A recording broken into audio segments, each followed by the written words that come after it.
In this video, I'm gonna share to you the three core pillars of self-improvement. And if you're new to personal development or self-improvement, or you're overwhelmed of all tips and tricks and you don't know where to start, this video will help you gain clarity on how to do it. So these are like the three big main things for me, I think, that you should never neglect or you should pay attention to if you would like to improve yourself. So my name is Art, and let's get right into it. By the way, I'm gonna also give you actionable tips that you can do to improve each of these. First, core pillar, it all starts with mindset. It's important. Each of these are important, okay? But it starts with the mindset. This is the first thing. Why? Because mindset is the set of beliefs, your attitude, and your assumptions of what is possible for you and also in the world, what is possible out there. That definition is actually from my book, not my book, from a book that I've read, which is Limitless by Jim Quick, a great book, by the way. It starts with mindset. So, based on that definition, mindset is how we perceive the world, right? And mindset exists in the abstract form of or abstract world, if you want to call it that way, but it is abstract. It's not tangible. It exists just in here. It's really important to start with mindset because oh because before you can before you can start improving yourself, you need to have an awareness, and that will take place in your mind. So in mindset, there are two ideas that we have, which is the perception of your current self. This means this is how you see yourself, how you define yourself. Again, your assumptions of what's possible for you, and also your attitude or how you act on certain circumstances and what you believe is true about yourself. And then we also have the aspiration. Since our brain is very powerful and fascinating organ, we can actually also visualize, or we can have like a vision to have a better future. So aspiration is your hope. You're hoping to become someone. If you're an aspiring writer, you're hoping to become a writer someday. That's your ambition. So this is the current you, and this is who you want to become, which is, it's really important to know this, because that is where you start. You will know where you want to go. You cannot arrive at a destination if you don't know where it is, right? It's like a map. So that's the importance of taking care of our mindset. And how can we do that? This is the tip that I have here. To improve our mindset, you can guard the gate of your mind. How can you guard the gate of your mind? You need to be intentional of the information that will go through here, because the information that you are consuming shapes your perception. So if you want to shift your perception of who you are to believe that you are this person, or at least get closer to becoming this person, you need to guard your mind by being intentional on what you put in here. That's why the practical tip that I would provide you on the mindset is to read a biography of someone who you want to become, someone who you aspire to become, or at least you would like to be someday. Because in reading their biography, you actually have the chance to take a glimpse of their mindset, of their beliefs, of the circumstances or challenges they've overcome, and how they overcome that, what are their attitudes, and what are their aspirations as well. So what they believe is possible for them and for this world. And that will open a door of possibility. You will realize that you can actually also adapt that mindset for yourself in the process of reading. It will inspire you. So first, you're aspiring, but reading a book can actually inspire you. The difference is inspiration comes from within. So you aspire because you have something here, but you hope for it. You're just hoping for it. While inspired is, it sparks the passion that you have there. it now opens the beliefs that you can be this person, and that moves you closer to becoming that person. So obviously, reading won't fix everything, and obviously focusing on your mindset won't take you there. That's why we have the second pillar, habits. Habits is the daily action that you take, or even if it's not daily, it's like the repetitive action that almost occur automatically. So it's wired. You are wired to do that thing. It's like that. That's habit. Habit is the process of taking the mindset of the person that you want to become. So you've already got closer to becoming this person by having the same mindset, or at least being aware that it is possible to you to become that person, and forming habits that is aligned to that person, that is aligned to the person that you want to become, is the embodiment of that identity, or of that personality, or that characteristic that you would like to have and becoming this person. So this is the action. This is the putting it into reality. This is the molding of yourself. This is the developing of the skills. Now remember, I've read a biography, Can't Hurt Me by David Goggins. And then if you've read that book, you know it's either you'll hate him and you'll see him as someone who needs therapy, or you'll be motivated to do the same thing because he done some almost impossible things. Like you'll feel inspired to push past your limits because that's what he done, and it's stated there, or it's written there how he done it. So you feel the motivated and the desire to do it. So after I read that, I started working out. I started running, right? Running. And when you get tired, you say to yourself, who's gonna carry the boat? Who's gonna I don't say that out loud. I'm just saying it to myself, and then I'm just, trying to embody David Goggins. This is me, something like that. And then I trained like that, or I do that like, for a week. So I pushing myself hard for a week. And then after that, of course, I was sore. I'm not David Goggins. I was sore. I stopped. I need to recover. And I can't remember when I recover, but it takes like a very long time before I go work out again, because the habits that I tried to, or the way that I tried to implement that habit is so intense. So forming habits, it's always important to remember that consistency beats intensity. Even though you are very motivated, okay, you need to commit to this process or procedure. You need to be aware that forming habits is not something to be done intensely, like every day. Forming habit is all about consistency, because once you stop and never do it again, it's no more a habit. You can be intense, but you don't have to be intense like every day that you're going to do that habit that of your choice. To help you be more consistent as well, here's my tip that you can apply in forming habit.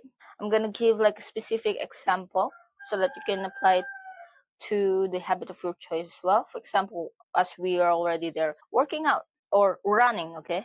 Specifically running. Make it easy for you to become more consistent. Now, I'm not saying that to make it easy that you will grow bored out of it. That's not what I say. So first, you need to make it easy by lessening the friction of actually doing it.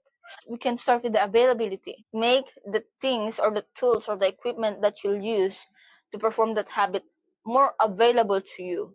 So if you're gonna run, would like to run first thing in the morning, you can go ahead and set your running shoes, or prepare your clothes or other things, bag, charge your phone, download the music that you would listen to on the night before you go on a run. So once you wake up, you can actually see the things already prepared there, and therefore there will be less friction for you to actually go ahead and go for a run.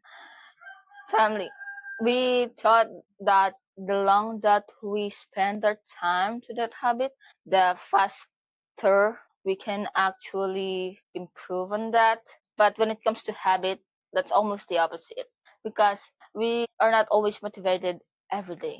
So we will have days where we don't want to, or there's a resistance to do the thing, because we thought that it will take a lot of time, and if it takes a lot of time, it will take a lot of energy. So make sure that you set just enough time, again, just enough time, not to make it very intense, just enough time for you to have the enough, or feel the enough satisfaction in doing that habit. For example, if running, you can run for 30 minutes if that's what you think is just enough. This will also make sure that our forming of habits will not mess our life, because we have other things to do. So we need to fit this. This is one of the things why people fail to be consistent on forming habits, because they say they don't have enough time. But if you set a time when you will do it and how long you will do it, you are more likely to do it. And then again, life happens. There are things that you need to attend to. You might feel tired when you wake up. It's important to set minimum. Again, intensity is less important than consistency. As long as you do it, as long as you show up in a habit. If you set a minimum, doesn't matter if it's just a 5 minute walk. As long as you go out there, or a 5 minute run, you still do it. That adds up to you as a person, as a being a committed person. That adds up to that.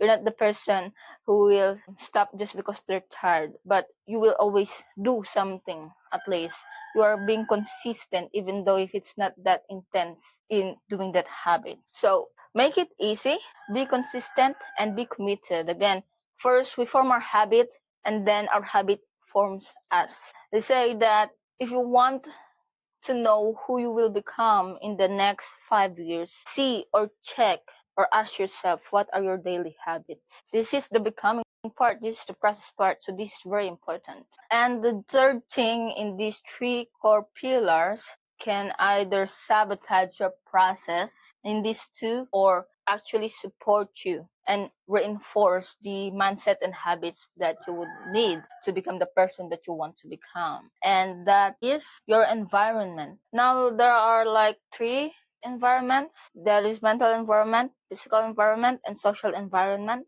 But the mental environment, it's already under the mindset. That's why you need to guard the gate of your mind to keep the mental environment clear. So I would like to give you the tips for the two, physical and social. Now, environment again can either sabotage your progress or reinforce it or support it. And the thing about environment is you have some control around it. It influences our mindset and habits. It influences in a way that we cannot see. As they say, even though you don't like your friends, you don't like your family, you don't like your colleagues, you are the average of the top 5% that you spend your time with, and that's almost or most likely to be true. Also, they say that how clean or how you arrange your room reflects what's going on here. If you are overwhelmed and you lack clarity, most likely you will have like a messy desk or messy room, and vice versa. If you have a messy room, it will be hard for you to think clearly. That's why after we clean, we feel a sense of relief, like we've already also decluttered our mind. Environment influence our thoughts, focus, and clarity. The place where you are, the people you surround yourself with, dictates where you focus on and how clear your mind is. And also the thoughts that will go through. Again, you need to guard the gate of your mind. And here are the two things, since we have the physical and social environment.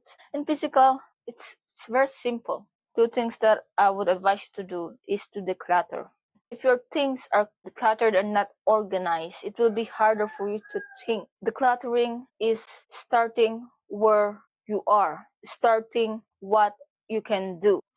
I would advise you to have like a clean, organized place. So you may develop a habit of decluttering. Keep it that way, not just clean it once a month and then it will be messy after a week. No, try to keep your place clean, okay?